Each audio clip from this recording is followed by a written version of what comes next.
And we get it started up one more time. I got the number down right here, I'm looking at it. I couldn't believe she would do me like that, P. I just don't understand it, dog. Can't understand it. Oh! Ladies and gentlemen, wanna welcome y'all back to the Minstrel Show. Thank y'all for tuning in. Y'all can be watching a lot of other stations, but y'all tuning us right now. And it feels so beautiful. Performing in blackface tonight is my Joe Scudder. He coming up a little bit later on in the show. I just want to thank y'all for just tuning in. It's like this, yo. Yo. Hey, how's it going, everybody? Welcome to my studio, technically, here in Brooklyn. I actually have this artist in residency that's going on right now with this company called Orchid House Studios. They own this beautiful space, and they were nice enough to sponsor my first month here in New York. How about that, huh? Like, for real, check out all that natural light that comes in because it's situated on the corner of this building. Plus, they got a beautiful gear wall full of stuff that I could just be using to my own freedom for all my creative projects. It's super nice to have this here in my first month.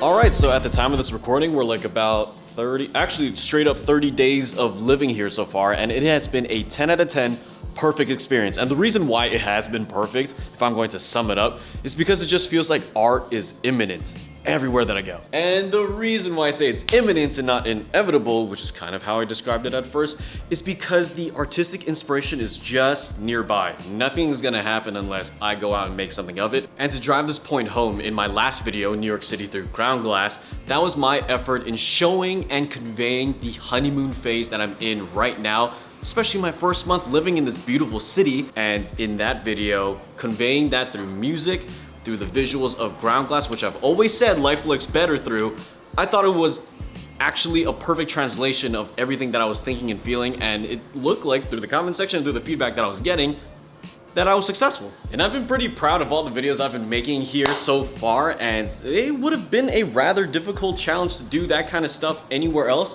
and it still is a challenge to do it here, but the reason why it's kind of fun for me to work through these obstacles now is because everything here just makes sense to me. All right, so the Knicks are playing in Game 3. I'm gonna be out here trying to photograph the crazy Knicks fans that I've heard so much about. Game should be over in like 15 minutes, so I'm gonna get ready to photograph this insanity. Hey, Knicks all day. Fucking All Knicks, day. bitch. Fuck this. Ding bong. Fuck the cab. Let's go, Knicks. My old landlord's daughter. Let's go, Knicks. Cleveland. Fuck Cleveland, I got 2 words. Yo, shout out LeBron James, though. I love LeBron, but fuck Cleveland. Let's go, Knicks! Yo, what did I say? Hey, Knicks is 6, buddy. I don't know what to tell you. Knicks is 6, not a 6. You see that? Knicks is 6. I don't know. You see that? That's quickly. Knicks in 5, baby. Fuck Trae Young! Shit, we don't need you! Go Knicks! Hey, yo, how we feel about that?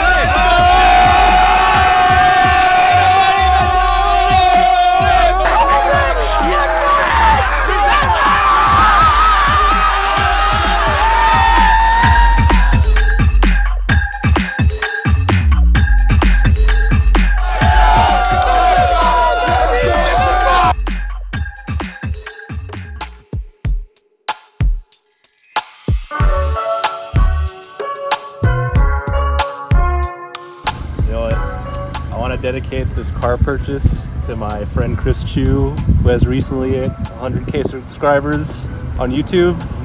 Chris Chu, you're awesome, and this first drive off is dedicated to you. Congratulations, Chris. Congratulations, Chris. We love you, big boy. We love you, big boy. Mwah. Woo!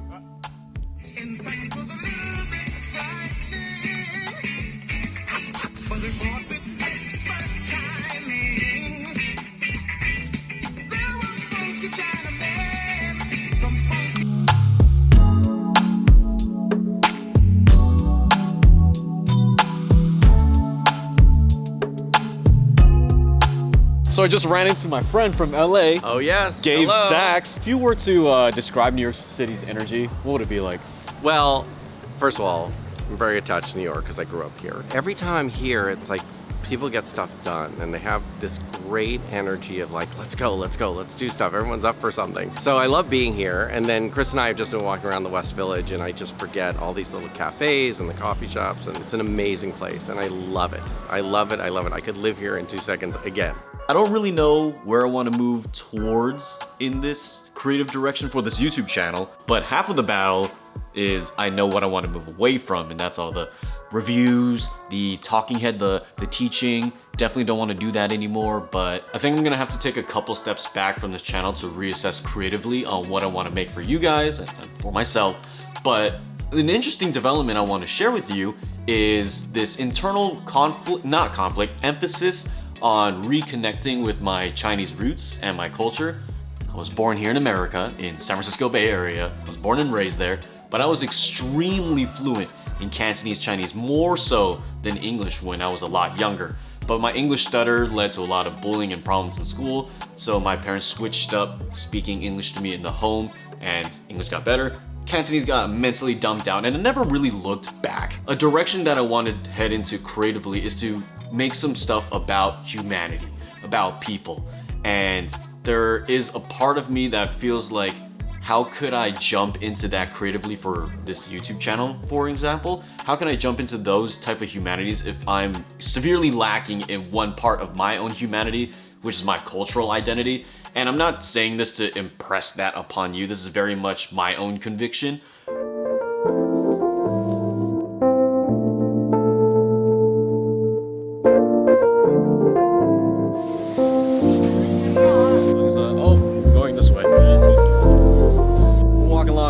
Right now in Brooklyn.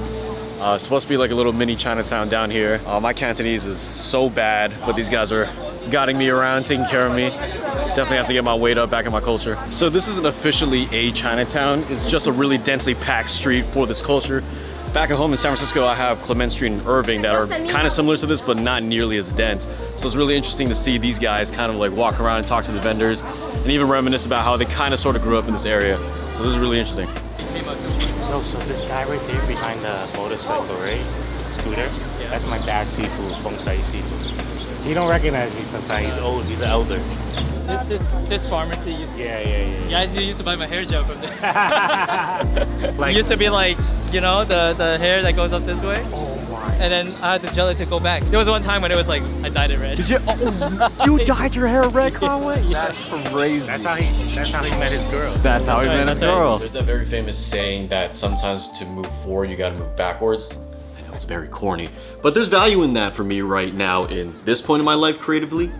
There have been many instances in my life where I finally take full ownership in something when nobody else can help me out on it. And because I'm far away from home, I want to take ownership in this pretty integral part of my identity that I've very much neglected for decades.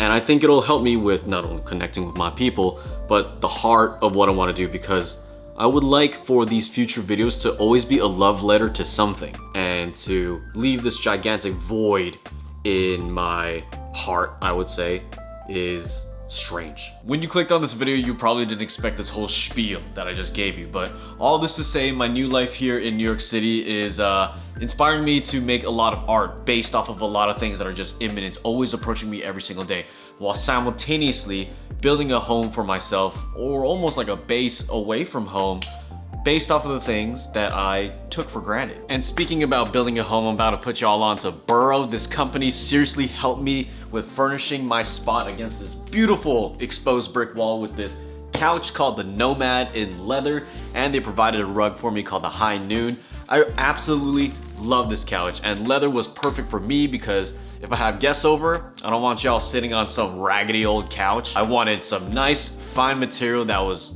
really comfortable to sit on, really high quality, and Burrow truly came through. So if you guys want to shop at Burrow, there's a link down in the description box below. A unique link just for you guys, and we will definitely be collaborating on some other pieces as well, so you will see more Burrow pieces in this place. And yeah, shout out to Burrow for helping me out, and for you in your new spot, you can have some good pieces too, so check them out. Well, that's all I have to say for today's video. So sorry that you guys had to sit through this type of vlog style stuff. I know it's not my style. I won't be making much of these vlogs, period. Not really my thing. Make sure you subscribe, like, comment down below.